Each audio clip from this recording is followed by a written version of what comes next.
તમામ મિત્રોને નમસ્કાર. તમારા બધાનું ભાવભીનું સ્વાગત. મિત્રો, કહેવાયું છે કે ચિંતનની ક્ષણ હંમેશા નિરાળી હોય.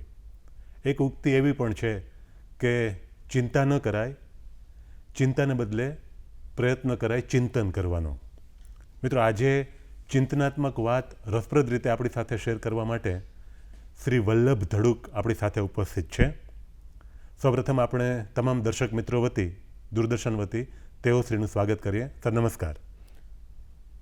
નમસ્કાર સલીમભાઈ.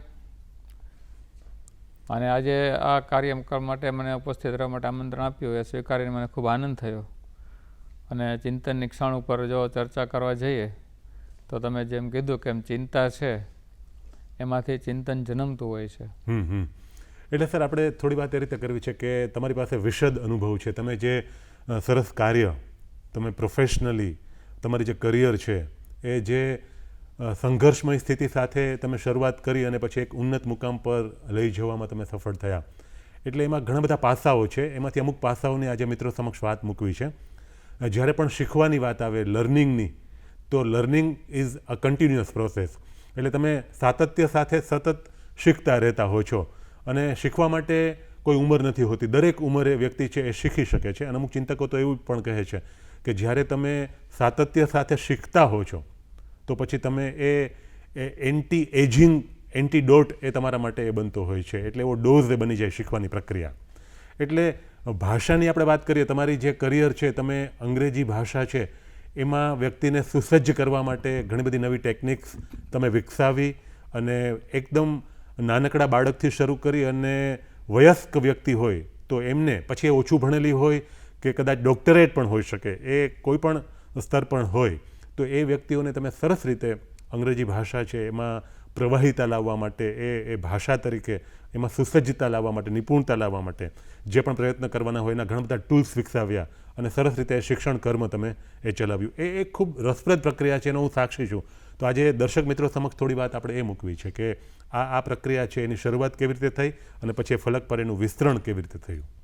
સલીમભાઈ, ખૂબ જ સરસ મજાની વાત કરી કે જ્યારે આપણે શીખવાની પ્રક્રિયાની જે વાત કરીએ છીએ તો સ્ટાર્ટિંગથી જ્યારે 92 પહેલાંના જે 5 વર્ષ છે, મતલબ કે 86થી 92 સુધીની જે પ્રક્રિયા છે, તો ગીજુભાઈ ભરાડ સાથે થોડોક સમય કામ કરવાનો મોકો મળ્યો. ત્યાર પછી જ્ઞાનગંગામાં ધોળકેસર સાથે કામ કરવાનો 4 વર્ષ જેવો મોકો મળ્યો. It was my learning process.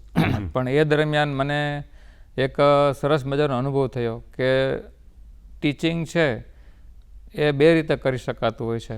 શીખનાર ઉપર કોઈ મદાર નથી હોતો. શીખનાર તો શીખનાર જ છે, પછી નાનો બાળક હોય કે મોટી વ્યક્તિ હોય, કોઈ PhD કરેલું હોય. જો ટીચરની અંદર એક એવી ગુણવત્તા આવી જાય કે ભાઈ શિક્ષણ કાર્ય કેવી રીતે કરવું જોઈએ, તો એના માટે મેં સરસ રીતે એક જ ઉદાહરણ ફોલો કરેલું પહેલેથી જ કે નાનકડું બાળક એની માતા પાસેથી જે રીતે કોઈ વસ્તુ શીખે છે તો એકદમ નેચરલ અને સાહજિક હોય છે. ત્યાં એને કોઈ જોર જબરજસ્તી નથી હોતી, એના ઉપર કોઈ દબાણ નથી હોતું. એના ઉપર આપણે જનરલી જે કહીએ છીએ ભણવામાં ગોખણપટ્ટી હોય છે, તો ગોખણપટ્ટી જેવું પણ હકીકતે લર્નિંગમાં છે જ નહીં. તમે જે વાત કરી કે ભાઈ તમે આટલી મોટી યાત્રા કરી, આજે 39 વર્ષ મારે પૂરા થયા ટીચિંગની અંદર, પણ જ્યારથી 92થી મારી પોતાની સંસ્થા ચલાવું છું તો એની વાત કરું તો તમે કીધું એમ કે મેં ઘણી બધી પદ્ધતિઓ અજમાવેલી કે બ્લેકબોર્ડ ઉપર ભણાવેલું, વ્હાઇટ બોર્ડ ઉપર ભણાવેલું, પ્રોજેક્ટર ઉપર ભણાવેલું. પછી ધીમે ધીમે મને આઈડિયા આવી ગયો કે આમાં આ બધું મટીરિયલ છે મને અવરોધરૂપ છે. ભણાવતી વખતે વિદ્યાર્થીઓને મારી વચ્ચે ગેપ રહી જાય છે. એટલે મેં પાટલી પેન વિનાની પદ્ધતિ વિકસાવી 97ની અંદર. અને 97થી આજ તારીખ સુધી મારા ક્લાસની અંદર પાટલી પેન છે જ નહીં. અને છતાં 12થી 62 વર્ષ સુધી એના વિદ્યાર્થીઓ આવે છે અને સારી રીતે લર્નિંગ કરે છે. અને વર્લ્ડ લેવલે કહી શકાય કે આજે એક વિદ્યાર્થી હતો કે જેને બોર્ડની અંદર 99 માર્ક્સ આવેલા, અને હમણાં જ એક 68 વર્ષના દાદા ઓસ્ટ્રેલિયાથી આવેલા, અને એ પણ 2.5થી 3 મહિનામાં એને ત્યાં ડ્રાઇવિંગ લાઇસન્સ ક્લિયર કરવા માટે એક્ઝામ દેવાની હતી તો એ પણ એને ક્લિયર કરી લીધી છે. એટલે લર્નિંગ છે એ તમે કીધું એમ કે એના માટે કોઈ ઉંમર નથી, એક સાતત્ય છે, પ્રોસેસ છે. અને લર્નિંગ એવું નથી કે ક્લાસરૂમમાં જ ઉપસ્થિત થાય ત્યારે જ બને. અત્યારે આપણું લર્નિંગ ચાલુ જ છે, પણ લર્નિંગ છે એ એક એવી ઇન્ટિમસી સાથે થતું હોવું જોઈએ કે જ્યાં બોજો ન હોવો જોઈએ. અને હું એ માનું છું કે ભાર વિનાનું ભણતર જે કહે છે, પણ ખરેખર જ્યારે તમે વિદ્યાર્થીને મુક્ત મેદાન આપો, એને ફ્રીડમ આપો, તો એ લોકો શીખે જ છે. અને બીજી એક વાત મહત્ત્વની મને એ મળી છે જાણવા માટે કે ઘણા વિદ્યાર્થીઓ કહેતા હોય કે આ ઠોઠ છે, નબળો છે, નબળી છે સ્ટુડન્ટ્સ, પણ ભગવાને આપણને બધાને એટલી ક્ષમતા આપેલી જ છે. જો એને તમને ઓળખતા આવડી જાય એઝ અ ટીચર તો તમે એને પૂરેપૂરું ખીલવી શકો છો. પછી કદાચ લેમેન હોય તો પણ આજે સારું અંગ્રેજી શીખી શકે છે અને ત્યાર પછી પોતાના જીવનમાં પ્રગતિ પણ કરી શકે છે. ઘણા બધા એવા તમારી પાસે રસપ્રદ અનુભવો છે અને અંગ્રેજી ભાષામાં ખાસ કરીને કોઈ પણ ભાષાની આપણે વાત કરતા હોય તો એમાં એની જે વોકેબ્યુલરી જે છે એ સૌથી મહત્ત્વની હોય. પછી એનું જે સિન્ટેક્સ આવે, એના કન્ટેક્સ્ટ આવે, પછી એનું ફોર્મ્યુલેશન આવે, સેન્ટેન્સીસ આવે અને પછી પ્રવાહિતા સાથે એ લેખન, વાંચન, મનન એ બધું એમાં આવતું હોય છે. એટલે સાંભળવું, પછી બોલવું, એ બધી જે એના જે ચારે ચાર પાસાઓ છે એની પણ બધી એની સાથે વાત સંલગ્ન હોય. તો રસપ્રદ રીતે જે વ્યક્તિ છે એ શીખવા ઉત્સુક હોય અને એને એ જ રીતે, એ જ રસપ્રદ રીતે શીખવનાર મળી જાય તો સોનામાં સુગંધ ભળી ગણાય. એટલે તમે જે રસપ્રદ રીતે ભણાવવાની શરૂઆત કરી અને ઉન્નત મુકામ પર પહોંચ્યા અને મિત્રોને પણ, વિદ્યાર્થીઓને પણ પહોંચાડ્યા, તો એમાં તમે જે આ બધા પાસાઓ જે છે ખાસ કરીને ભાષાના, તો એની થોડી વાત કરીએ. એટલે અત્યારે જે દર્શક મિત્રો આપણને આપણી સાથે છે, આપણી વાતચીત સાંભળી રહ્યા છે, નિહાળી રહ્યા છે, તો એમને પણ ચોક્કસપણે એ પ્રકારની ટિપ્સ એમાંથી મળવાની પૂરી શક્યતા છે કે જે પોતે અત્યારે આ પ્રકારનો યુગ કે જેમાં ટેકનોલોજી છે એ સર્વવ્યાપ્ત બની છે અને એને કારણે પણ તમે ઘણું બધું કરી શકો છો. તો શરૂઆતમાં આપણે થોડી વાત એ પણ મિત્રો સામે મૂકીએ. ભણવાની અંદર જ્યારે લર્નિંગ છે તો અંગ્રેજી એક વિદેશી ભાષા છે અને માતૃભાષા સાથે ને કેવી રીતે સંલગ્ન કરવા માટે ઘણા બધા કમ્પોનન્ટ્સ હોય, જેમાં આપણે એમ કહીએ કે A to Z થી શરૂ કરી રાઇટિંગ, રીડિંગ, સ્પીકિંગ, લિસનિંગ અને છેલ્લે ટાઈમ્સ ઓફ ઇન્ડિયાના આર્ટિકલ સુધી પહોંચાડવા એ મારું મકસદ હોય છે. તો એ દરમિયાન મેઇન છે વર્ડ પાવર છે. ભાષાના બે મહત્ત્વના પાયા છે. એક બાજુ સિન્ટેક્સ, તમે જે વાત કરી કે વાક્ય બંધારણ, તો વાક્ય બંધારણ છે ગુજરાતીમાં છે ને ઇંગ્લિશમાં છે, પણ બેની અંદર બે ભાષાના નિયમ થોડા અલગ છે. પણ જ્યારે તમે ટીચિંગ કરવા બેસો ત્યારે બે વસ્તુ બહુ અગત્યની બની જાય છે કે આજે કોઈ વિદ્યાર્થી એમ વિચારતો હોય કે મારે આજે જલ્દી ઉતાવળથી ઘરે જવું પડે એમ છે.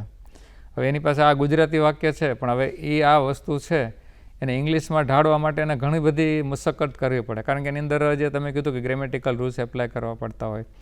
જેમ કે એ તરત જ કહેશે કે I will have to go urgently as I have something special at home. તો આ બધું ગોઠવતા મને સેકન્ડ લાગે, પણ એ જ વસ્તુ એને લઈ આવવા માટે 3 થી 4 મહિના જેવો સમય લાગે છે. અને એમાં તમે વર્ડ પાવરની વાત કરી. વર્ડ પાવર માટે મેં ઘણી બધી સરસ ટેકનિકો અજમાવી. સપોઝ એને ક્યારેય એમ નથી કહેતો કે તમે 10 શબ્દો આજે ગોખીને લાવજો. એની સાથે એક બુક છે, એની અંદર 3 થી 4 હજાર વર્બ છે. એ વર્બની રોજ એની સાથે 20 થી 25 શબ્દોની ચર્ચા કરું છું. આજે આપણે બે ડિસ્કશન કરીએ તો આપણે ડિસ્કશન ઘણી યાદ રહી જાય છે. જ્યારે તમે એને ગોખવા માટે આપી દો તો તું એમ કે ભાઈ આના ઉપર તું 10 વાક્યો બનાવ, તો એ નહીં બનાવી શકે. પણ એને એક પેટર્ન આપો. દાખલા તરીકે સિમ્પલ પ્રેઝન્ટ ટેન્સમાં હોય ભાઈ વોટની રચના બનાવી છે અને તમે આ 3 વર્બ વાપરો એમાં, તો એ ઓટોમેટિકલી 2-4 એક્ઝામ્પલ હું બોલીશ તો પછી એની સાથે સાથે પિકઅપ કરશે. જેમાં માતા બાળકની આંગળી પકડીને એને ઉપર લઈ જાય છે, સેમ વસ્તુ મારે કરવી પડે છે. હું A to Z થી સ્ટાર્ટ કરું છું. પછી કદાચ કોઈ વ્યક્તિ આવે ને કે મને ઘણું સારું ઇંગ્લિશ આવડે, હું એ નથી એક્સેપ્ટ કરતો. એનું જે લેવલ હોય ચેક કરી અને પછી એના સ્ટેપ બાય સ્ટેપ આગળ જતા રહે. અત્યારે ઘણા બધા બિઝનેસમેન આવે છે, તો બિઝનેસમેનનું લર્નિંગ કેવું હોય છે સલીમભાઈ, કે એને જલ્દી શીખવાનું હોય છે. પણ રિયલી બિઝનેસમેન 12માં કે 10માં પછી પોતાના ધંધા ઉપર લાગી ગયો અને અત્યારે એક્સપોર્ટ ઇમ્પોર્ટમાં જાય તો ત્યારે એને તરત જ કોમ્યુનિકેશનમાં જવું પડતું હોય, જેને આપણે કે કોમ્યુનિકેટિવ ઇંગ્લિશ કહી શકીએ. તો એને સીધું વર્લ્ડ ક્લાસ લેવલનું જતું હોય. વર્લ્ડ ક્લાસ લેવલ માટે બે વસ્તુ બહુ જરૂરી છે કે વિદ્યાર્થી પાસે સમય પણ હોવો જોઈએ અને ક્લાસ અટેન્ડ કરવાની ઇન્ટેન્સિટી પણ હોવી જોઈએ. છતાં પણ હું શું કરું છું, એને બને એટલી સ્પેસ આપી અને બને એટલું ઝડપથી કવર કરાવું છું. એના માટે મેં પેપર મીડિયાનો યુઝ કર્યો છે કે પ્રિન્ટેડ મટીરિયલ થ્રુ એને ગાઈડ કરું છું અને એના કારણે એને ઉપયોગમાં આવે એ રીતે સ્ટેપ બાય સ્ટેપ એને બધી કમ્પ્લીટ સિન્ટેક્સ શીખડાવું છું. અને અંતે પછી એને પાસે શું છે કે ઓરલ પ્રેક્ટિસ, જેમાં કે ફોરેનરો બોલતા હોય તો એ રીતની એને પ્રેક્ટિસ કરાવું છું. અત્યારે તમને આઈડિયા છે જ કે આજે આપણે યુટ્યુબની અંદર અને બીજા ઘણા બધા મીડિયા છે કે જેની ઉપર આપણને અત્યારે ડાયરેક્ટ લર્નિંગનો લાભ મળતો હોય છે. પણ એ લર્નિંગ કેવું હોય છે કે જસ્ટ આપણે કોઈ સર્ફિંગ કરતા હોય ને કલાક પછી આપણે ભૂલી જતા હોય. અને આ સ્ટેપમાં એ લર્નિંગ એવું હોવું જોઈએ જે આપણે માતૃભાષા છે આજે કોઈ દિવસ ભૂલતા નથી કોઈ. તો અંગ્રેજી એ લેવલે જ આવવું જોઈએ કે એક વખત શીખી ગયા તો એનાથી રિટર્ન ન આવવું જોઈએ. અને એટલા માટે હું એને શાંતિથી અને પૂરી સ્પેસ આપું. ક્લાસમાં બને એટલું વિદ્યાર્થી જ બોલતા હોય છે, હું એને એક પ્લેટફોર્મ પૂરું પાડી દઉં છું. તો આને કારણે એ લોકોનું કામ સરળ બની જાય છે.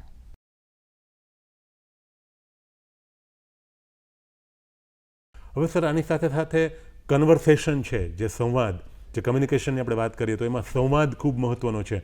પ્રત્યાયન તમે કરો છો જ્યારે તમે કમ્યુનિકેશન કરો છો, એટલે સંવાદમાં એવું છે કે દાખલા તરીકે અત્યારે આપણે વાત કરીએ છીએ તો આપણા બંને વચ્ચેનો આ સંવાદ છે, અને એમાં એક ચોક્કસ વિષયને લઈ અને પછી આપણે વાત કરતા હોઈએ અને એમાં નવા આયામો પછી ઉમેરાતા જતા હોય. એટલે જ્યારે તમે સંવાદ કરો, તમે ડાયલોગ કરો છો, તમે કમ્યુનિકેશન કરો છો, તો એ વખતે તમારી વોકેબ્યુલરી છે, તમારું જનરલ નોલેજ છે, તમારી બીજી ક્ષમતાઓ છે, બધું એમાં ચકાસાતું જતું હોય, અને સ્પોકન વર્ડ્સ એટલે કે અભિવ્યક્તિ આપણી થતી હોય, આપણું આર્ટિક્યુલેશન પણ પેરેલમાં ચાલતું હોય. તો આ જે એક્સપ્રેશન અને આર્ટિક્યુલેશન છે એ ખૂબ મહત્ત્વના છે. એટલે માતૃભાષામાં પણ એ એટલા જ જરૂરી હોય, દરેક ભાષાની એ વિશેષતા હોય. તો આ ઇંગ્લિશમાં જ્યારે આપણે સૌરાષ્ટ્રના વતની તરીકે આપણે વાત કરતા હોઈએ કે પછી ગ્લોબલ સિટીઝન તરીકે જ્યારે આપણે એ કોમ્પિટિશનમાં ઉભવાનું હોય અને ત્યાં આપણે કોઈ સેમિનાર કન્ડક્ટ કરવાની વાત આવે તો એ મુકામ પર વિદ્યાર્થીને કે કોઈ સ્ટુડન્ટને લઈ જવાના હોય, તો આ જે બહુ લાંબી સફર છે એના માટે આ કન્વર્સેશન, આ જે સંવાદ, આ વાતચીત, અને એ પ્રેક્ટિસ મેક્સ એ મેન પરફેક્ટ, એમાં મહાવરા થકી જ શક્ય બને. તો એ મહાવરો જે કરાવવાની વાત આવે સર, એમાં પણ તમે ઘણા સરસ પ્રયોગો કર્યા, તો એની પણ થોડી વાત આપણે દર્શક મિત્રો સમક્ષ મૂકીએ. પ્રત્યાયન છે અને સંવાદની જે કળા છે, હકીકતે જે માતા પાસેથી બાળક શીખતું હોય ત્યારે એ વાતચીતથી જ શીખે છે, પણ એની વાતચીતમાં જે બેઝ હોય છે એકદમ નાનો હોય છે. પણ તમે જે વાત કરી કે ટોપિક ઉપર ચર્ચા કરવી, સપોઝ અત્યારે ટ્રમ્પની વાત ચાલે છે, ટેરિફની, તો હવે એ ગ્લોબલ વસ્તુ થઈ ગઈ. હવે એના ઉપર આજે કોઈ બિઝનેસમેન સાથે ડિસ્કસ કરતી ચર્ચા કરીએ તો પહેલાં માટે તો એનું ફંડામેન્ટલ લેવલ એનું જરૂરી હોવું જોઈએ, એ ખબર હોય તો તમે આરામથી વાત કરી શકો છો. તો હું એ ક્લાસમાં શું કરું છું કે આજે એક ટોપિક લઈ લીધો કે સપોઝ આજે આપણે ઇલેક્શન છે, તો ઇલેક્શન ઉપર ચર્ચા ચાલતી હોય તો ઇલેક્શન વિશે રિલેટેડ પહેલાં એને વોકેબનું ફીડબેક આપવું પડે, અને ત્યાર પછીની જ્યારે ચર્ચા શરૂ કરો તો એ થોડા વાક્યો બોલી શકે છે. પણ રિયલી અંદરથી જે ફ્લો આવવો જોઈએ એના માટે પહેલાં બેઝ કમ્પ્લીટ હોવો જરૂરી છે, ને એ બેઝ બની જાય પછી એ લોકો ગમે એટલા ડેપ્થમાં તમે કોઈ પણ, એટલે એના માટે મેં શું કર્યું છે કે મારી પાસે આખી બહુ મોટી લાઇબ્રેરી છે, એટલે એને પહેલાં ગ્રેડ્યુઅલ સ્ટોરી રીડિંગમાં પણ કેવું હોય છે કે એની અંદર જે પાત્રો હોય છે એકબીજા સાથે ઇંગ્લિશમાં કન્વર્સેશન કરતા હોય, વાતચીત કરતા હોય છે, એટલે એવા મોડ્યુલ એને થોડાક શીખડાવી અને પછી હાયર લેવલના કે સપોઝ ટાઈમ્સ ઓફ ઇન્ડિયા અંદર સ્પીકિંગ ટ્રી છે, સપોઝ કોઈ એવો ટોપિક આવી ગયો તો એ ટોપિકને રિલેટેડ ચર્ચા કરીએ ત્યારે પહેલાં ટોપિક હું એને સ્નેપ કરી અને એક કોપી કાઢી અને બધાને એક ડિસ્ટ્રીબ્યુટ કરી દઉં, પછી ટોપિકની રીડિંગ કરીને એની સાથે ચર્ચા કરીએ છીએ. એના કારણે શું છે, એની અંદર બે વસ્તુ ઊભી થાય છે કે એનું એક તો લેવલ ઇન્ક્રીઝ થાય છે અને પ્લસ એને કોન્ફિડન્સ પણ વધારે સારો મળી જાય છે. વાંચન છે એ અતિ મહત્ત્વનું છે, અને તમે જે એક ખૂબ રસપ્રદ વાત એ કરી કે જે તમારી સમૃદ્ધ જે લાઇબ્રેરી, જે સમૃદ્ધ પુસ્તકાલય, જેને રીચ લાઇબ્રેરી કહેવાય, તો એમાં ઘણા બધા પુસ્તકો છે. મને બરાબર યાદ છે કે ઘણા બધા વર્ષો પૂર્વે જ્યારે આટલા પ્રચુર માત્રામાં પુસ્તકો કદાચ સીધા ઇમિજિએટલી કોઈ સિટીમાં અવેલેબલ ના હોય, ઉપલબ્ધ ના હોય, અને એ વખતે બુક ફેરની શરૂઆત થઈ, અથવા તો કોઈ એવા પ્રકાશકો હોય કે એ પોતે એ જ્યારે પુસ્તક મેળો હોય એમાં એમણે હાજરી આપી હોય, એમાં એના સ્ટોલ્સ હોય, એમાં જુદા જુદા ભાષાકીય રીતે સમૃદ્ધ કરે એ પ્રકારના હોય, પછી એ ફિક્શન હોય, લિટરેચર હોય, સાયન્સ ટેકનોલોજી હોય, કે પછી કોમર્સને લગતા હોય, બિઝનેસને લગતા હોય, મેડિસિન કે કોઈ પણ વિષયના, અનેક વિષયના પુસ્તકો છે એ લઈને આવ્યા હોય. અને એ વખતે તમે રસપ્રદ રીતે ખૂબ દીર્ઘદ્રષ્ટિ સાથે અદ્ભુત પુસ્તકાલય વસાવવા માટે તમે ખૂબ ઇન્વેસ્ટમેન્ટ કર્યું હતું, જેને આપણે સમૃદ્ધ રોકાણ, સમૃદ્ધિમાં કહેવાય. જ્યારે પુસ્તક કોઈ વ્યક્તિ ખરીદે છે તો એ એક રોકાણ કરે છે, એ કંઈ ખર્ચ નથી કરતી, એ વ્યક્તિ રોકાણ કરે છે એવું તજજ્ઞો કહે છે. અને તમે એ વખતે એ રોકાણ કર્યું હતું, અને પછી તમારી આ જે રીચ લાઇબ્રેરી છે એનો તમે પોતે એનો સરસ ઉપયોગ કર્યો, અને સાથે સાથે તમારા વિદ્યાર્થીઓ છે એ પણ એનો સરસ ઉપયોગ કરતા થાય એ માટે તમે એક સરસ મજાની ડિઝાઇન બનાવી, ભૂમિકા રચી. તો થોડી વાત આપણે જે અંગ્રેજી ભાષા શીખવા માટેના જે આયામો, જે કમ્પોનન્ટ છે, એમાં જે પુસ્તકની ભૂમિકા છે અને તમારી આ જે પુસ્તકાલય માટેના લગાવ સાથેની વાત, આ બંનેને સંમિલિત કરી અને દર્શક મિત્રોને થોડી એ વાતથી અવગત કરીએ જેથી કરી એમને પણ વાંચનાભિમુખ કરવામાં આપણને સફળતા મળી શકે, ઉપરાંત તેઓને આ ટિપ્સ પણ અંગ્રેજી ભાષા અથવા અન્ય ભાષા છે એને સુધારવામાં, એને ઇમ્પ્રૂવ કરવામાં, એને ઉપરના મુકામ પર લઈ જવામાં પણ મદદ મળે. તો થોડી વાત આપ એ પણ કરો. ખૂબ જ સરસ વાત કરી સલીમભાઈ કે તમને યાદ છે કે 96ની અંદર કલાવ રોડ ઉપર બુક ફેર ભણાવતો ઓક્સફર્ડનો, અને હું જમવા જતો એટલે મારું ધ્યાન પડ્યું બેનર ઉપર, એટલે હું તરત જ ત્યાં જાઉં છું અને જોઉં છું. તો હું જે ઘણા સમયથી વિચારતો હતો કે મારી પાસે આ બધા પુસ્તકો હોવા જોઈએ, એટલે મેં એક લટાર મારી તો 4-5 ટેબલ હતા. તો મને એવું લાગ્યું કે આ ખજાનાનું કદાચ હું રાહ જોતો, કદાચ આ મારા માટે જ બુક ફેર કદાચ શરૂ થયો હશે. એટલે 30 જ મિનિટની અંદર એમ માનો ને કે લગભગ 37,000 થી 38,000 રૂપિયાનું બિલ ત્યારે બન્યું હતું, આજથી આટલા વર્ષ પહેલાં. ઓકે. એટલે પેલા બુક ફેરના જે આયોજક હતા એ પણ નવાઈ પામ્યા કે સર આ બધા બુક્સ લેવાના છે. મેં કીધું આ અત્યારે બોક્સ ભરીને તમે ટેબલ નીચે રાખી દો, હું પાછો આવીશ સાંજે અને પછી આપણે ચર્ચા કરશું. હવે એ લાઇબ્રેરી શરૂઆત હતી, પણ એના પછી તો તમને કહો ને કે એ પ્રવાસ સતત ચાલુ રહ્યો અને એ લાઇબ્રેરી વિદ્યાર્થીઓ પણ એટલી બધી સરસ રીતે માણી અને હજી માણે જ છે. પણ મહત્ત્વનો પાર્ટ એ હતો કે એની અંદર જે ઓક્સફર્ડના જે ક્લાસિક્સ નાટકો છે, વર્લ્ડની જે ફેમસ બુકો છે બધી ઇંગ્લિશમાં, મહાત્મા ગાંધી, જવાહરલાલ નહેરુની રાઇટિંગ છે, તો આ બધી વસ્તુઓ છે ઇંગ્લિશમાં. મારું એક સપનું હતું કે એક વખત ઇંગ્લિશ આવડી જાય પછી આ બધી વસ્તુ છે એને ફેંદવી જરૂરી છે, અને જો એ હશે તો આપણે કંઈક સારું રજૂઆત કરી શકશો, તો કંઈક સારું આપી શકશો. અને બુક્સ માટે તો તમે જાણો છો ને, તમે મારા કરતાં બહુ સારા રીડર છો કે books are never Fehling friends. એટલે કદી નિષ્ફળ ન જાય એવા મિત્રો હોય તો એ બુક્સ છે. ને બુકોની અંદર આપણને 2 વસ્તુ મળે છે. આપણો અત્યારે ટૉપિક છે કે ચિંતનની ક્ષણે, તો પુસ્તકોની અંદર વર્લ્ડના જે ધુરંધર લોકો છે, સાહિત્યની અંદર, વિજ્ઞાનની અંદર, સ્પિરિચ્યુઆલિટીની અંદર, કે જે લોકોએ પોતાનો ભવ્ય વારસો છોડીને ગયા છે, એ પુસ્તક રૂપે જ અત્યારે ભંડાર આવેલો છે. પરંતુ અત્યારના આ એફટી જમાનાની અંદર તમે જાણો છો કે હેક્ટિક લાઈફમાં દે ડોન્ટ હેવ એની ટાઈમ, પણ છતાં પણ તમે બી બુક ઉપર ઘણી બધી ડેલિબ્રેશન્સ કરો છો લોકો સાથે, પણ બહુ સારી વાત છે. અને મારો પણ એક પ્રયત્ન એ છે કે સ્ટુડન્ટ્સ ત્યાં આવે છે પછી હું એને છેલ્લા સ્ટેજમાં જ્યારે પહોંચે ને ત્યારે ટાઈમ્સ ઓફ ઇન્ડિયાના આર્ટિકલ કે ભાઈ પાવર ઓફ થોટ છે, સિક્રેટ ઓફ સક્સેસ છે, અને પછી ધ સિક્રેટ મૂવીની બધી બુકો છે, રોબિન શર્માના પુસ્તકો છે. અને ખાસ તમને કહું ને તો કોવિડ છે દુનિયા માટે કદાચ તબાહી મચાવનારો બની ગયો હતો, પણ કોવિડે મને એક ખૂબ જ સરસ ચાન્સ આપેલો કે તમે જાણો છો મારું શિડ્યુલ બહુ ટાઈટ હોય છે, સવારના 7 થી 12 અને રાતના 3 થી રાતના 8, 8:30 સુધી હોય છે કન્ટિન્યુ ટીચિંગ. તો મને ક્યાંય રીડિંગનો એટલો સ્કોપ નહોતો, પણ કોવિડના 90 ડેઝનું જે લોકડાઉન હતું સાહેબ, એમાં મેં અને મારા બાળકોએ અમારી જે લાઇબ્રેરી છે એનો જે ભરપૂર ઉપયોગ કર્યો છે. અને ખાસ તો મને કોવિડમાં એ મોકો મળ્યો કે મારું એક સ્વામી વિવેકાનંદની જેમ એક સપનું હતું કે વેદાંત શું છે ને વેદાંત જાણવા જરૂરી છે. એટલે મેં જ્ઞાનકોશ, વિદ્યાખંડ, જ્ઞાનખંડ, વિદ્યાખંડ અને બ્રહ્મખંડ, આ 3 મેઇન છે અને ઓપનિંગ દ્વાર છે. અને ઋગ્વેદના 4 ભાગ, તો ઋગ્વેદના 2 ભાગ તો મેં કમ્પ્લીટ બરાબર ડિટેલ ટુ ડિટેલ વાંચ્યા. પછી લોકડાઉન ખુલવાની અણી ઉપર આવી ગયું એટલે 2 ભાગ ખાલી મેં ટ્રાન્સલેશન વાંચેલું. અને પછી ભાગવદ્ ગીતા મેં તો આમ તો 8 વખત વાંચેલું છે, પણ એક જ અઠવાડિયામાં જો કમ્પ્લીટ કર્યું ને તો એ લોકડાઉન દરમિયાન. એટલે ત્યારે મને આઈડિયા આવ્યો કે આજે યુવા લોકોને પણ ખરેખર ભગવદ્ ગીતા એક કોઈ એવું શાસ્ત્ર નથી કે જે સ્પિરિચ્યુઅલિટીને જ ટચ કરે છે. It is A life science.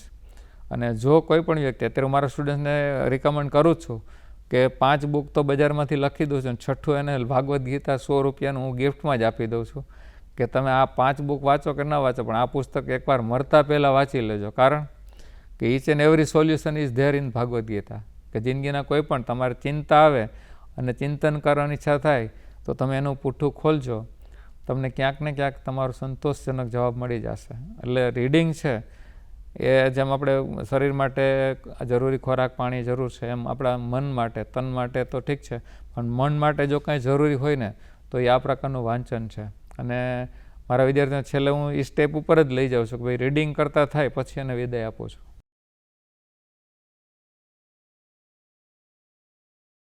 જે વાંચનનો શોખ તમે કેળવો અને એ શોખને કારણે જે નવા વિચારોથી તમે અવગત થાવ છો. આપણે જે શરૂઆતમાં વાત કરતા હતા કે જીવન પર્યંત તમારે શીખતા રહેવું જોઈએ, અને શીખવા માટે ઉંમર ક્યારેય બાધક બનતી નથી હોતી. પણ તમારા પરમ મિત્રો બનતા હોય છે આ પુસ્તકો, અને એમાંય ભગવદ્ ગીતાની તમે જે વાત કરી કે આધ્યાત્મિક ઉન્નતિ માટે પણ એ ખૂબ ઉપકારક નીવડે એ પ્રકારની ભૂમિકા ભજવતું પુસ્તક છે. અને પુસ્તક છે એ વ્યક્તિ જે લેખકે એ લખ્યું છે તો એ જીવન પર્યંત એમણે ઘણા બધા સ્ટેજીસ, ઘણા બધા પાસા, ઘણા બધા એ પ્રકારના એની સાથે બનેલા કિસ્સાઓ કે એના અનુભવો કે એની સમજણ, આવડત ઘણું બધું હશે. અને પછી જે તે વિષય પર એણે લખ્યું હશે તો એને કારણે આપણી સમક્ષ જ્યારે આવે છે ત્યારે એ વ્યક્તિના વિચારોથી આપણે અવગત થઈએ, એમણે આપેલા સજેશન્સ, એમના જે પણ સૂચનો હોય એનાથી આપણે અવગત થઈએ, એના અનુભવોથી આપણે સમૃદ્ધ થઈએ અને આપણામાં પણ એક નવું ડાયમેન્શન છે એને કારણે ઉમેરાતું હોય છે.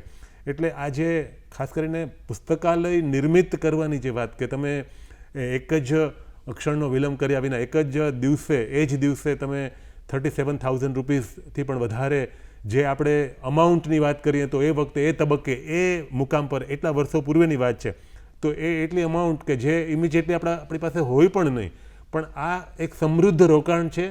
એ તમારા માટે પણ સમૃદ્ધિ સર્જશે અને વિદ્યાર્થીઓ માટે આગળ જતાં, જેમ આજના તબક્કે અત્યારે આપણે વાત કરીએ છીએ તો પણ તમે એ પુસ્તકોમાંથી પસાર થઈને આવતા હો છો, અને કહેવાયું છે કે વ્યક્તિ જ્યારે પુસ્તકમાંથી પસાર થાય છે તો એ અનેક ગણું પામીને પછી એ સમૃદ્ધ થાય છે અને પછી એની સાથે વાત કરવી વ્યક્તિને ગમતી હોય છે.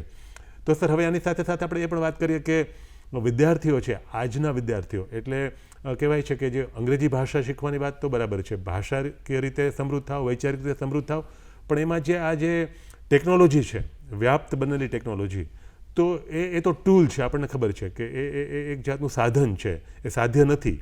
પણ આજે આપણે જોઈએ છીએ કે ઘણા બધા કુમળી વયના જે બાળકો છે ત્યાંથી શરૂ કરીને ઇવન મોટી ઉંમરના વ્યક્તિ, તો એને એડિક્શનની હદ સુધી, એ વળગણની હદ સુધી છે એ ટેકનોલોજી છે, એને પોતાના કબજામાં કરી લીધા હોય એવું આપણને લાગે કે આપણી સાથે વાતચીત કરતા હોય તો નોટિફિકેશન આવે તો એ વ્યક્તિ તરત મોબાઈલમાં જશે. હા, ક્યારેક અર્જન્સી પણ હોય, એવું નથી, પણ ઘણી બધી વખત અર્જન્સી બિલકુલ નથી, કોઈ અનિવાર્યતા નથી, કોઈ આપાતકાલીન સ્થિતિ નથી, પણ વ્યક્તિ છે એ એના મય જ બની જાય છે. તો એ અવરોધક બનતી હોય છે બાબત, અને આ વખતે એને વાંચનાભિમુખ કરવા હોય, તેઓને પાછા કંઈક નવું શીખવા માટે પ્રેરવા હોય, તો એમાં આ ટેકનોલોજીનો ઉપયોગ કરીને પણ અને અન્યથા પણ કેવી રીતે કરી શકાય, તો એ પણ સર આપણે થોડી વાત મિત્રો સમક્ષ મૂકીએ. અત્યારે જે ટેકનોલોજી છે, તમે કીધું એમ, એ હથિયાર છે, ટૂલ છે. ટૂલનો આપણે બે રીતે ઉપયોગ કરી શકીએ છીએ. હવે એના માટેની સમજણ હોવી જરૂરી છે. હવે તમે બાળકોની વાત કરી અને મોટાની પણ વાત કરી, કેમ કે આપણે જોતા હોઈએ છીએ, હું પણ ખુદ અનુભવું છું એઝ એ ટીચર, કે એને તમે કીધું કે ભાઈ આવા કપરા સમયે એને રીડિંગ તરફ, રીડિંગ ઓરિએન્ટેડ બનાવવા એટલે એક બહુ મોટો પડકાર છે. પરંતુ જો થોડુંક તમે કડથી કામ લો અને થોડુંક એને સમજાવો અને થોડી ક્લાસમાં એને પહેલેથી રેગ્યુલર હું એવી પ્રેક્ટિસ કરાવું છું, પછી એને આવા પુસ્તકોની ગિફ્ટ આપવાની હું એક આદત પાડું છું. મતલબ કે કોઈ પ્રસંગ હોય, કોઈ મેરેજના કે લગ્ન પ્રસંગ હોય વિદ્યાર્થીના, કે એના કોઈ પણ એવા સારા પ્રસંગ આપણને એમ થાય કે એને કંઈક ગિફ્ટ આપવાનું છે, તો એમાં એક ટ્રેન્ડ પાડ્યું છે કે લોકોને સારું બજારમાંથી લાવીને એક નવું જ કોઈ એવું પુસ્તક ગિફ્ટ કરો કે જેને આપણે ખબર કે આનો નેચર આવો છે, તો અને આ ટાઈપનું એક પુસ્તક ગિફ્ટ આપીએ કે જેથી કરીને વાંચે તો એનો જીવનનો ટ્રેક છે એને બદલાવી શકાય, અને પ્લસ એને વાંચનાભિમુખ, એટલે મીન્સ કે રીડિંગ ઓરિએન્ટેડ બનાવી શકાય. અને ટેકનોલોજીમાં ઘણું બધું છે કે આજે તમે યુટ્યુબની અંદર એવા ઘણા બધા પોડકાસ્ટ આવે છે અને એવા નાના નાના ઘણા રિલીઝ અને ક્લિપિંગ આવતા હોય છે કે જે આવા વર્લ્ડ ક્લાસ લોકોના પુસ્તકો હોય. સપોઝ તમે કોઈ પુસ્તક વાંચ્યું, તમે એક નાનકડી એની ક્લિપિંગ અથવા ગિસ્ટ મૂકી અને લોકોને તમે ઇમ્પ્રેસ કરી શકો, અને એને વાંચના, સપોઝ આખો ટાઈમ નથી બુક વાંચવાનો, પણ તમે એને સાર સુધી લઈ જઈ અને એને સ્ટ્રાઇકિંગ તો કરી શકો. પણ એમાં શું થાય છે સલીમભાઈ, કે આપણે જે એન્જોય કર્યું છે કે એકી બેઠક એક પુસ્તક પૂરું કરી અને આપણે એના લેખકના આ વિચારોના આરો અવરો, એના ચિંતનના જે આયામો હોય છે એના સુધી જે પહોંચીને આપણને જે મજા મળે છે એ મજા ઓમાં નથી હોતી. અને પ્લસ બીજું તમે કહો છો આની અંદર એક શું થાય છે સોશિયલ મીડિયાની અંદર, એમાં કે આપણે માને કે સવારમાં મેં 2 સરસ વિચાર વાંચ્યા છે, પણ તમે 10 થી 11 વાગ્યા પછી તમારા મગજમાં એ નથી જોતા, કારણ કે તમે કીધું એમ કે એક પછી એક અનેક પ્રવૃત્તિઓની અંદર એ ડિસ્ટ્રેક્ટેડ થયેલા હોય છે. અને એના કારણે શું થાય કે જે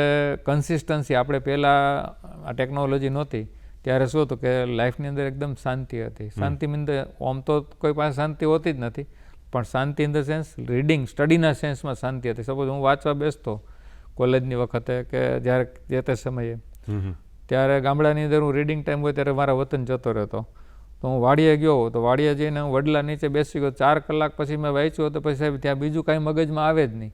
હવે આવું 4 કલાકનું વાંચન અત્યારે રાજકોટમાં કોઈ પાસે અવેલેબલ કરાવે તો બહુ ટફ થઈ જાય છે, કેમ કે તમે કીધું એમ કે જરાક ટીંક વાગે મોબાઈલમાં એટલે તરત જ મોબાઈલ પકડીને સર્ફિંગ કરવાનું શરૂ કરે, તો ધેટ ઇઝ વેરી બેડ. એટલે અત્યારે બહુ પડકારરૂપ છે, પણ છતાં પણ જો આપણે આવા પ્રયત્નો કરીએ તો કંઈક તો કોન્ટ્રીબ્યુટ કરી શકીએ. પણ સર, તમે જે વાત કરી એમાં એક બહુ મહત્ત્વનો મુદ્દો હતો કે તમે વાડીએ જઈ અને પછી તમે વડલા નીચે બેસી અને પછી અધ્યયન કરતા અને 3-4 કલાક ક્યાં પસાર થઈ ગયા. એક તો તમે પ્રકૃતિમય હો, એટલે આપણી પ્રકૃતિ, આમ પ્રકૃતિ બંને શબ્દ આમ એકબીજા સાથે તાદાત્મ્ય સાધે છે કે આપણી પ્રકૃતિ અને પ્રકૃતિ કે નિસર્ગના સાનિધ્યમાં આપણે છીએ. અને તમે બેસો છો અને તમે પક્ષીઓ કલરવ કરતા હોય, નદી મંદ આમ ખડખડ વહેતી હોય અને મંદ હવા વહેતી હોય ને એ વખતે તમારા હાથમાં પુસ્તક હોય. પરીક્ષા પણ હશે, પરીક્ષાનું જ વાંચન કદાચ હોઈ શકે, એવું પણ બને કે તમે પરીક્ષાની તૈયારી કરવા માટે જે તમને રીડિંગ ટાઈમ મળ્યો છે, જે ફુરસદ મળી છે, તો એ તમે કરતા હો અને તમે એકાકાર થઈ, એક તલ્લીન થઈને વાંચી શકો છો. તમારી પાસે એક ક્ષમતા, આવડત બધું છે અને એને કારણે તમે સરસ રીતે એ અધ્યયન કરી શકો છો, તમે યાદ રાખી શકો છો અને એ કેફમાં જ તમે પછી જ્યારે પરીક્ષા આપવા માટે વર્ગખંડમાં આવો છો તો તમારી પાસે એક કાબેલિયત પણ આવી ગઈ છે, તમારી પાસે તમે બધું યાદ પણ રાખી શક્યા છો, તમારામાં એક ક્ષમતા, આવડત પણ આવ્યા છે, તમે દેખાવ પણ સરસ કરી શકો છો. હવે આજનો સમય છે એ વિપરીત સમય છે એ રીતે, કારણ કે આજે ફુરસદનો સમય નથી, એ અવકાશ નથી. ગ્રામ્ય વિસ્તારમાં જવા માટે કદાચ ઉત્સુક વ્યક્તિ છે એ પણ પોતાના જોબને કારણે, પોતાના પ્રોફેશનને કારણે, પોતાની કરિયરને કારણે એ સમયાંતરે જઈ શકે પણ સતત નથી જઈ શકતા. આપણને પણ ખ્યાલ છે, તમે પણ ગ્રામ્ય વિસ્તારમાંથી આવો છો તો ત્યાં પણ હવે ખૂબ કપરી સ્થિતિ હોય છે ઘણી બધી બાબતે. તો આવા સમયમાં વ્યક્તિ જે તે મુકામ પર વસવાટ કરતી હોય અને એણે પોતાની પીસ ઓફ માઇન્ડ, જે શાંતિ, જેની આપણે શરૂઆતમાં પણ વાત કરી, એ જાળવી રાખી, સિરિનિટીને મેન્ટેન કરીને, પીસ ઓફ માઇન્ડને મેન્ટેન કરીને, મનની જે શાંતિ છે એને જાળવી રાખી અને આપણી મનની જે અગાધ શક્તિઓ છે એને કામે લગાડવા માટે જે પણ વિકલ્પો આપણી પાસે છે, જે પણ આપણી પાસે તકો ઉપલબ્ધ છે, તો એ નિર્મિત કરવા માટે, એનો ઉપયોગ કરવા માટે વિદ્યાર્થીઓએ અને આ પ્રકારના જે દર્શક મિત્રો કે જે ઉત્સુક છે તેઓએ શું કરવું જોઈએ, તો એની થોડી વાત મિત્રો સમક્ષ સર આપણે મૂકીએ. રિયાલિટી છે ને મારી લર્નિંગની, એ પ્રકૃતિ સાથે જ જોડાયેલી છે કે નાનપણથી મને એક ટેવ હતી કે હું વાડીએ જાઉં એટલે મારા સાથે એક નાનું બેગ હોય અને બેગમાં એક પુસ્તક હોય, સપોઝ નાની ડિક્શનરી હોય કે કોઈ પણ એકાદું બુક હોય, પણ જે ઇંગ્લિશ રિલેટેડ હોય. કેમ કે મારા જે મિત્ર હતા એમના ફાધર સરપંચ હતા અને એ ત્યારે એ સમયના એમકોમ હતા, એનો સન મારો ખાસ ફ્રેન્ડ હતો. એટલે એને થોડુંક એ વિઝનરી પર્સન હતું, એને ખબર પડી કે આ છોકરામાં થોડુંક ટેલેન્ટ છે અને અત્યારથી ઘડવામાં આવે તો એ આગળ ઘણા લેવલે પહોંચી શકશે. એટલે એ જુનાગઢ જતા ત્યારે આવી નાની બુકલેટો અમારા માટે લાવતા ને મારા દફતરમાં રાખતો. હું ભેંસો ચરાવવા જાઉં કે વાડીએ જાઉં કે કામ હોય તો દફતર તો સાથે હોય જ. મારા મોટાભાઈ વારંવાર મારી સાથે ઝઘડો કરતા, ક્યારેક કંઈ એવું બહુ કામ હોય, મને ખબર કે આજે કંઈ ટાઈમ મળે નહીં તો હું દફતર ન લઉં તો એ કોમેન્ટ કરે કે તારું દફતર તો લઈ લે, આજે તો વાંચીશ નહીં. એને ખબર જ છે કે આજે મોકો મળવાનો, પણ છતાં હું નીચે ઉતરી ગાડામાંથી દોડી ઘરે જઈને પાછો લઈ આવું અને પછી એની નજર સામે બપોરે કે જ્યારે વચ્ચે બ્રેક પડે ત્યારે હું અડધી કલાક તો વાંચતો જ. કામ કરતાં પણ વચ્ચે જે પાણી પીવા માટે વિરામ લેતા હોય, બ્રેક લેતા હોય, તો એ સમયે પણ હું શું કરતો કે ત્યાં મતલબ કે ધૂળ હોય તો કોઈ સાટીકડા વડે કે એમ લખતો બફેલો, ટાઈગર, લાયન વગેરે. તો આ રીતે એક જ્ઞાન સાથે ગમ્મત જેને કહી શકીએ, તો એ કરતાં ઇંગ્લિશ પ્રત્યેનું એટેચમેન્ટ વધતું ગયું. અને પ્લસ ન્યૂઝપેપર રીડિંગ, કે હું 6-7મા ધોરણથી હતો ત્યારથી મને ન્યૂઝપેપરની રીડિંગની અંદર ઘણો બધો પહેલેથી ઇન્ટરેસ્ટ પડવા માંડ્યો. અને એમાં ખાસ કરીને એવા ટોપિક કે જે કંઈક આપણે કંઈક જીવનમાં મૂલ્ય ઉમેરી શકે એવું વાંચન.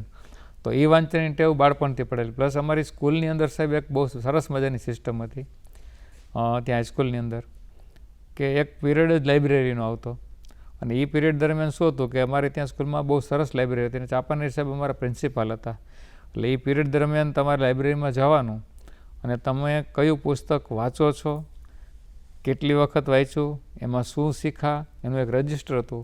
એ તમારે દર વખતે દરરોજ લાઇબ્રેરીનો એક પીરિયડ આવે જ 1.5 કલાકનો હોય અને એમાં બાળ વાર્તાઓ છે આ તે, અને તમે કઈ ચોપડીઓ વાંચી છે એનું લિસ્ટ હોય ને તમારું નામ હોય અને તમે કયા ધોરણમાંથી હોય, તમારા ક્લાસ નંબર લખેલા હોય, રોલ નંબર લખેલા હોય. તો ત્યારથી આ આદત આવી ગઈ મારી અંદર રીડિંગની. અને એ સાથે સાથે તમે કીધું એમ અમારું જે હાઈસ્કૂલનું લોકેશન હતું ને સાહેબ ગામની અંદર વચ્ચોવચ હતું, જે પંચાયત હતું ગ્રામ પંચાયતની બાજુમાં, એટલે એમાં ઘણા બધા લીમડા હતા. એટલે ત્યાં અમારા લેક્ચર ચાલુ હોય ને તો પણ અત્યારે મતલબ કે ઉનાળો હોય તો કોયલના અવાજ આવતા હોય. તો જે તમે કહો છો કે ખરેખર પ્રકૃતિ સાથે રહીને એ 13 વર્ષનો જે લાભ મળ્યો છે એ અત્યારે ખરેખર અમૂલ્ય છે. અને અત્યારે આપણને એવું લાગે છે કે પ્રકૃતિની સાથે તાલમેલ રાખી અને આપણી પ્રકૃતિમાં પણ ઘણો બધો સુધારો કરી શકાય અને એ વાંચન દ્વારા થઈ શકે. અને પ્લસ એ વાંચન કરતાં એની એક મારો મિત્ર અમે રાત્રે ભેગા થતા, પણ દિવસે જે કંઈ વાંચન કર્યું એની ડિસ્કશન કરતા. આનાથી શું થતું કે એની અંદર જે ઇન્વોલ્વમેન્ટ હતું, બીજા મિત્રો હતા એ પણ એ તરફ વાંચનાભિમુખ બન્યા, અને અમે લોકો 5 થી 6 જણાનું એવું સારું ગ્રુપ બની ગયું હતું. એટલે વાંચન છે તો સાહેબ તમને કહું છું કે અત્યારે હું ટીચર બન્યો તેની પાછળનો મોટો રોલ તો રીડિંગનો જ છે. એટલે એક આપણને પ્રાકૃતિક ઘડતર છે અને એ બહુ મહત્વનો ભાગ હતો એનો.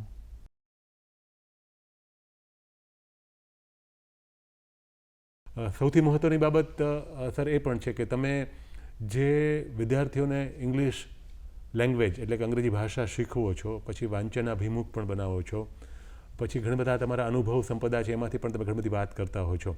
એમાં જે ઉદાહરણો છે સર, ખાસ તો જે સંસ્કારિતા, આપણો જે ભારત દેશ અને જે આધ્યાત્મિક ઉન્નતિ કરવાની વાત હોય, જે આપણે ચિંતનની વાતની વાત આપણે અત્યારે કરી રહ્યા છીએ કે ચિંતનની ક્ષણ છે એ નિરાળી હોય છે અને ચિંતા કરવાને બદલે ચિંતન છે એ કરવું ખૂબ મહત્ત્વનું છે અને એ આપણા માટે ખૂબ ફાયદાકારક પણ સાબિત થતું હોય છે. તો વિદ્યાર્થીઓ સાથે તમારા જે અનુભવો છે, ઘણી બધી વખત એવું કહેવાય છે કે અનુભવ છે એ શ્રેષ્ઠ શિક્ષક છે. એટલે તમારા અનુભવ છે એ તમે જ્યારે વિદ્યાર્થી સાથે શેર કરો છો, એમની સાથે વહેંચો છો, તો એમાંથી એ પદાર્થ પાઠ શીખે છે અને એ અનુભવ છે એ એમને જીવનમાં ખૂબ ઉપયોગી સાબિત થવાના હોય છે. એટલે પુસ્તકમાં પણ એમ જ છે કે વિદ્યાર્થી છે એ પુસ્તક વાંચે છે કે આપણે જ્યારે પુસ્તક વાંચતા હોઈએ તો લેખકે પોતાના અનુભવો લખ્યા છે, પોતાના વિચારો એમાં પોતે રિફ્લેક્ટ કર્યા છે, પોતે આલેખિત કર્યા છે, કે પોતે જે પણ વાત પર એણે આખું લખાણ છે આપણી સમક્ષ મૂક્યું છે, તો એ આપણને સમૃદ્ધ કરનારું હોય છે. તો આ જે અનુભવ સંપદા જે છે સ્પેશિયલી, કે આ એવો ટ્રેઝર છે કે જે યુનિક છે, દરેકની એક્સપિરિયન્સ લાઈફ છે એ ડિફરન્ટ હોય, એ જુદી હોય, યુનિક હોય, એ અદ્વિતીય હોય. તો એ અદ્વિતીયતાનો જે અનુભવ છે એ અન્ય વિદ્યાર્થીઓને, અન્ય વ્યક્તિને ખૂબ જ ફાયદાકારક સાબિત થતો હોય છે. તો થોડી વખત આપણે વિદ્યાર્થીઓને અને દર્શક મિત્રોને ખાસ તો એ રીતે આપણે સમૃદ્ધ કરવાનો પ્રયત્ન કરીએ કે આ જે અનુભવ સંપદા છે એ દરેક પાસે હોય છે અને એનું શેરિંગ થવું જોઈએ. તો આપે જે શેરિંગ કર્યું એની વાત થોડી મિત્રો સામે મૂકીએ. મારું જે વાંચન હતું કે 6ઠા 7મા ધોરણથી હું 3 થી 4 ન્યૂઝપેપર વાંચતો, 2-3 મેગેઝિન વાંચતો. પછી 9માંથી જેતપુર ગયો. 9માંથી જેતપુર ગયો ત્યારથી મારું વાંચન છે લગભગ એમ કે 3 થી 4 ગણું છે, કે જેતપુરમાં મારે બીજું કંઈ ભણવા સિવાય કંઈ કામ હતું નહીં, રીડિંગ સિવાય. એટલે મારું જે કામકાજ હતું, અંકલની ઓફિસ કે ફેક્ટરી હતી ત્યાં જતો હતો, ત્યાં બીજું કંઈ એટલું બધું ખાસ નહોતું. અને 2 મિત્રો પણ એવા મળ્યા કે જે પણ વાંચનના શોખીન હતા. તો એ બધું જે મળ્યું અને ટીચિંગ ફિલ્ડમાં આવ્યો એટલે મને શું થયું કે આગળ કુદરતે એવો મને બિલ્ટઅપ કરી દીધેલો કે હવે મારી પાસે જે કંઈ ચર્નિંગ હતું અથવા મારું લર્નિંગ હતું એ બધું બાંટવાનો મને બહુ ભારે મોકો મળ્યો. એટલે તમે કીધું કે ભાઈ વિદ્યાર્થીને તમારા અનુભવ શેર કરો, તો એ લોકોને જસ્ટ કહેવત છે ને કે ભાઈ બીજાના અનુભવ ઉપરથી તમે શીખી લેતા હો તો તમારી અનુભવ કરવા માટેનો સમય વેડફવો નથી પડતો. એટલે એ બધી જે પરીક્ષાઓ અથવા એમાંથી હું પસાર થયો અને એ બધામાંથી મને જે જ્ઞાન મળ્યું એ અત્યારે વિદ્યાર્થી સાથે માની લો કે કોઈ આજે એક રનિંગ ટોપિક ઇંગ્લિશનો ક્લાસમાં ભણાવતો અને અચાનક માની લો કોઈ એવો વર્ડ આવી જાય, કોઈ શબ્દ નીકળે અને એમાંથી આપણને આઈડિયા આવે કે ભાઈ આ શબ્દના કારણે મારી લાઈફમાં આવું બન્યું હતું, તો એનો અનુભવ હું શેર કરું ત્યારે એ બાળકોને તરત જ ખૂબ જ પ્રેક્ટિકલી અને ઉત્સાહજનક લાગે છે અને મજા પણ આવે છે. કારણ કે એને ખ્યાલ આવી જાય છે કે સર જો આટલી ઉંમરે આવું બધું કરી અને જો આટલું બધું પામ્યા હોય તો આપણને તો માતા પિતા આટલી બધી સરસ સગવડતા આપે છે, ફેસિલિટી આપે છે, સારી સ્કૂલો અવેલેબલ છે, છતાં પણ એની અંદર ગ્રોથ નથી થતો. તો એને આઈડિયા આવી જાય કે ભાઈ ના, કે ગ્રોથ માટે તો તમારે ખુદને જ એલર્ટ રહેવું પડે છે. અને આપણા ખુદના જે શીખેલા પાઠ એને જ્યારે સમજાવીએ ત્યારે એની અંદર એક એના ફેસ ઉપર સાહેબ તમે જે ચામ જુઓ છો અથવા એની અંદર જે આપણને કહેવાય ને એક તાત્પર્ય અથવા એની અંદર એક મોટિવેશન એવું જોવા મળે છે કે ત્યારે મને એવું થાય છે કે ઘણી વખત મને એવું મનમાં વિચાર આવી જાય કે ભાઈ આ મારી શિક્ષકની જિંદગી છે, કદાચ મને 2-3 વખત મળે અને 2-3 વખત જો ટીચર બનવાનો મોકો મળે તો આવું શેરિંગ કેરિંગ છે, તમે કીધું એમ કે જિંદગીના મહાન અનુભવો છે એ ડાયરેક્ટલી એ લોકોની અંદર પાસ ઓન કરો તો એ પણ ઘણા બધા એક્ટિવ રહે છે અને એ લોકો પણ ખુદ આવું કંઈક લર્નિંગ કરી અને લોકોને કંઈક આપી શકે એવી ભાવના સાથે આગળ જતા હોય છે. એટલે આ બહુ ખૂબ મહત્ત્વનો પાર્ટ છે. હવે અત્યારે આપણી પાસે ઘણા બધા માધ્યમો ઉપલબ્ધ છે, ખાસ તો જ્યાં સોશિયલ મીડિયાની પણ આપણે જે શરૂઆતમાં વાત કરતા હતા કે મોબાઈલ છે એ ટેકનોલોજી છે એ ડેવલપ થઈ, ઉપરાંતમાં બીજા ઘણા બધા એવા પ્લેટફોર્મ્સ છે કે જેને કારણે દરેક વ્યક્તિ છે એ ધારે એ કરી શકે એ પ્રકારની ઇન્ફોર્મેશન, એ પ્રકારની માહિતી, જ્ઞાન, આ કૌશલ્ય, આ બધું પ્રાપ્ત કરવા માટેની ભૂમિકા પોતે રચી શકે એ પ્રકારની પરમ શક્યતા ઉજ્જવળ થઈ છે, ઉજાગર થઈ છે.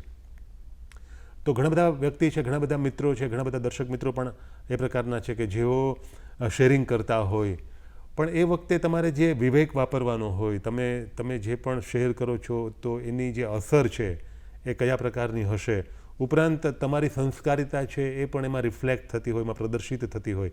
અને ઘણી બધી વખત જસ્ટ ફોર ફન, તમે આનંદ માટે, આનંદ પ્રમોદ માટે તમે એ કરતા હો, તો એ બધું યોગ્ય જ છે. પણ ક્યારેક એવું પણ થતું હોય કે તમારી પાસે એ વિવેક ના હોય અને તમે બિનજરૂરી રીતે અથવા તો એને કારણે કયા પ્રકારની સ્થિતિ કદાચ નિર્મિત થઈ શકે એનો તમને ખ્યાલ ના હોય, એ સમજણ ના હોય, એ ઓછી સમજણ હોય અને એને કારણે પછી તમે એ કર્યું હોય તો એની ક્યારેક વિઘાતક અસર પણ ઊભી થતી હોય. અને ક્યારેક ભાષાકીય રીતે મુશ્કેલી તમને નડતી હોય. ઘણી બધી વખત વ્યક્તિ છે એ કંઈ બહુ સમજ્યા વિના, ડિટેલમાં વાંચ્યા વિના અને પછી એ શેર કરી નાખે, કન્ટેન્ટ છે એનો કન્ટેક્સ્ટ છે એ સમજો ના હોય અને પછી એને કારણે ઘણી બધી વખત સ્થિતિ છે એ વિકટ બનતી હોય.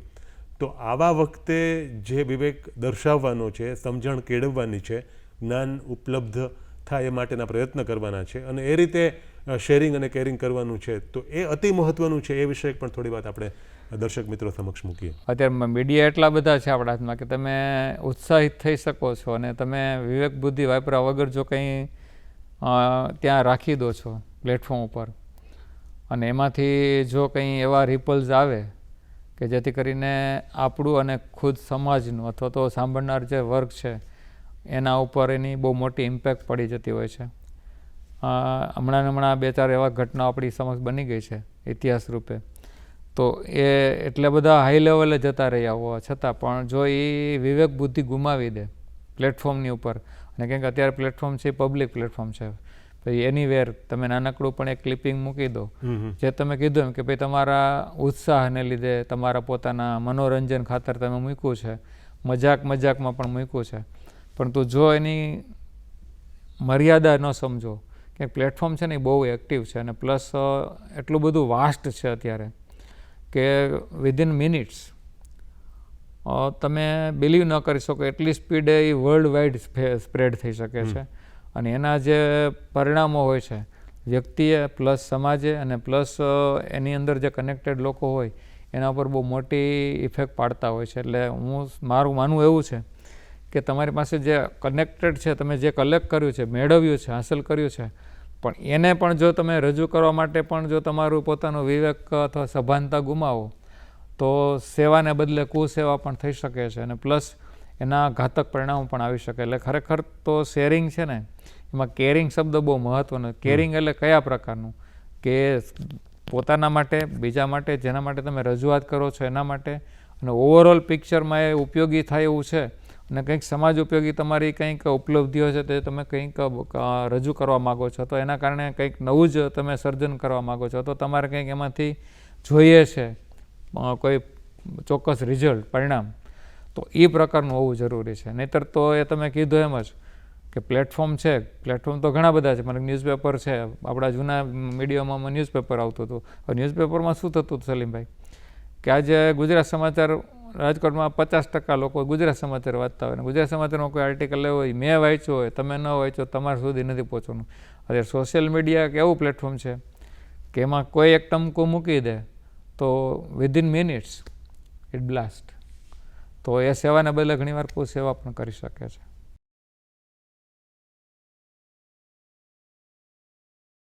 વાતચીતના અંતિમ તબક્કામાં પહોંચ્યા છે, તો એ વખતે ખાસ તો જે અંગ્રેજી ભાષા છે એ શીખવાની જે શરૂઆત હતી, આપણે શરૂઆતના તબક્કામાં એ વાત કરી, તો અત્યારે પણ સ્પર્ધાત્મક પરીક્ષા આપી અને વિદ્યાર્થીઓ છે એ પોતાની કરિયર બનાવતા હોય અને અંગ્રેજી ભાષા છે એનું મહાત્મ્ય છે એ ખૂબ જ છે અને દિન બદિન એ વધી રહ્યું છે.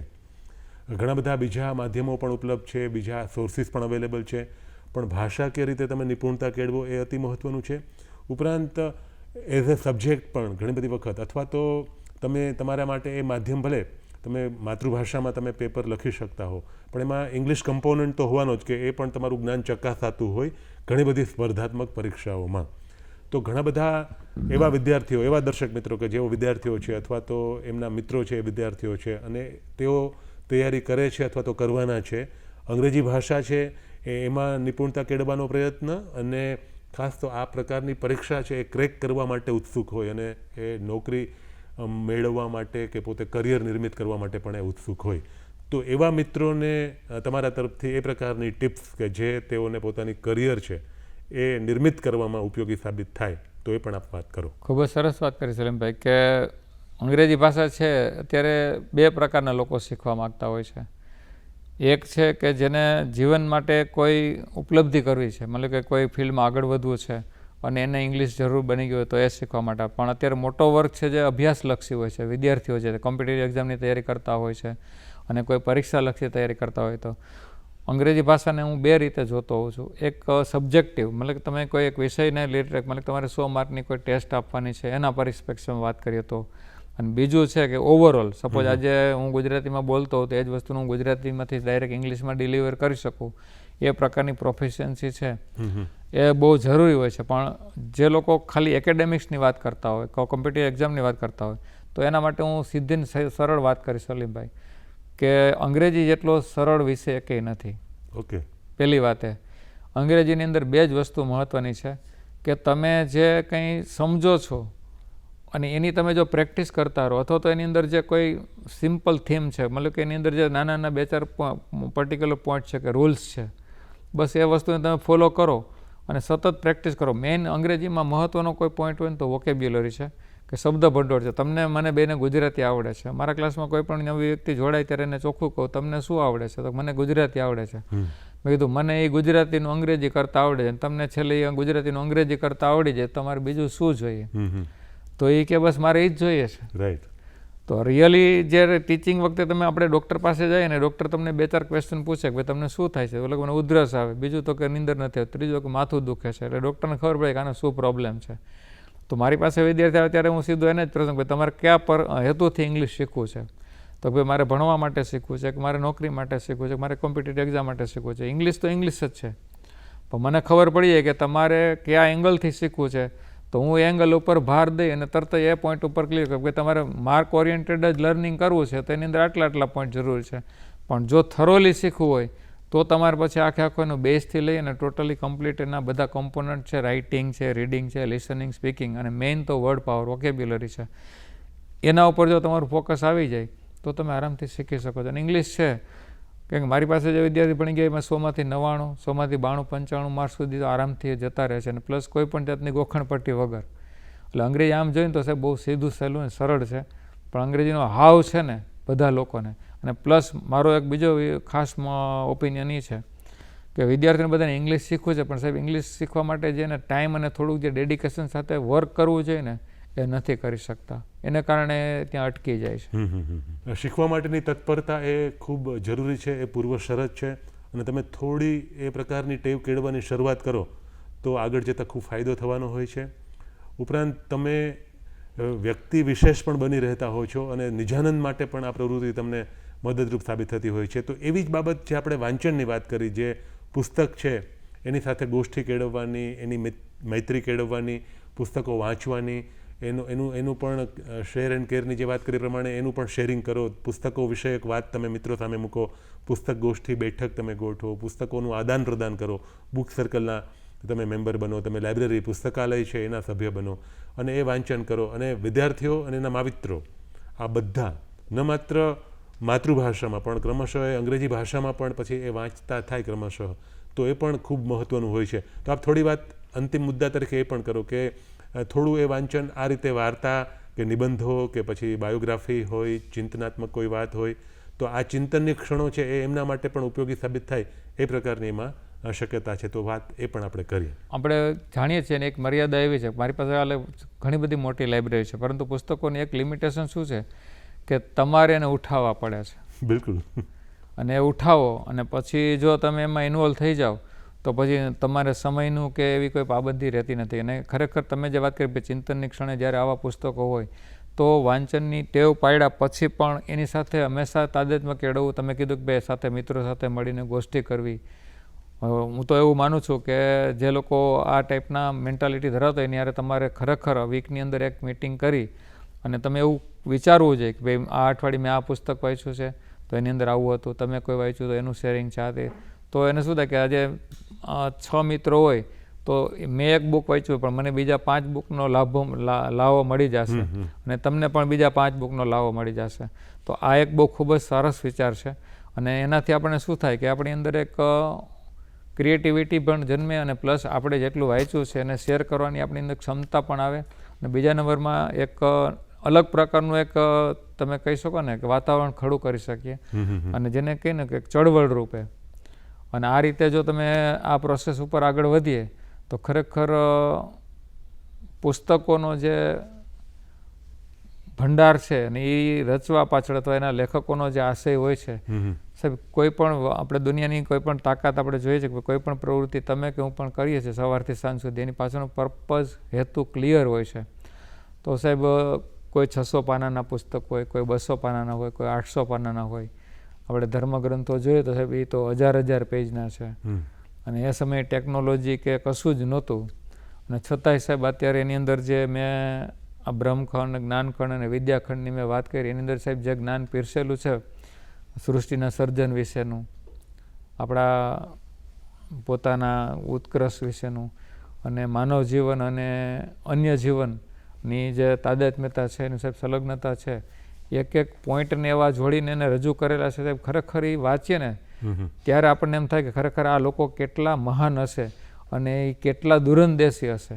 એ બધું સાહેબ અત્યારે આપણે એની અંદર ઉતરીએ તો જોવા મળે. એટલે ખરેખર આ વસ્તુ જે છે ને એ એક તમે કીધું એમ કે આ એક માહોલ કેળવવો જોઈએ અને ખરેખર એના ઉપર વધારે ફોકસ કરીને આ તરફ હજી આપણે ઘણું બધું કામ કરવું જોઈએ. કેમ કે અત્યારે ટ્રેક છે ને બીજી તરફ જતો રહ્યો છે કે જે આપણે ખરેખર હોવો જોઈએ. તો આ જરૂરી છે બધા માટે.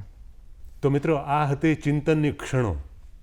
શ્રી વલ્લભ ધડુક સર સાથે આજે આપણે જે ગોષ્ઠી કરી એમાં ઘણા બધા ખૂબ જ મહત્ત્વના કહી શકાય એ પ્રકારના મુદ્દાઓની રસપ્રદ છણાવટ થઈ છે. આપણે ભાષા પ્રેમ કેળવી શકીએ, માતૃભાષાને ઉન્નત મુકામ પર લઈ જઈ શકીએ, પુસ્તક પ્રેમી બની શકીએ, પુસ્તક સાથે ગોષ્ઠી કેળવી શકીએ, નિસર્ગ ભ્રમણ કરી શકીએ, પ્રકૃતિના સાનિધ્યમાં જઈ વિહાર કરી અને ઉન્નત મુકામ પર પહોંચવા માટેના આપણા સપના છે એને ચરિતાર્થ કરવામાં પણ આપણે સફળ થઈ શકીએ. આવા જ રસપ્રદ વિષય સાથે આગામી દિવસોમાં પુનઃ મળીશું. અત્યારે તમામ દર્શક મિત્રો વતી અને તમામ શ્રોતા મિત્રો વતી અને દૂરદર્શન કેન્દ્ર વતી આપણે શ્રી ધડુક સરનો આભાર માનીએ. સર, નમસ્કાર. નમસ્કાર.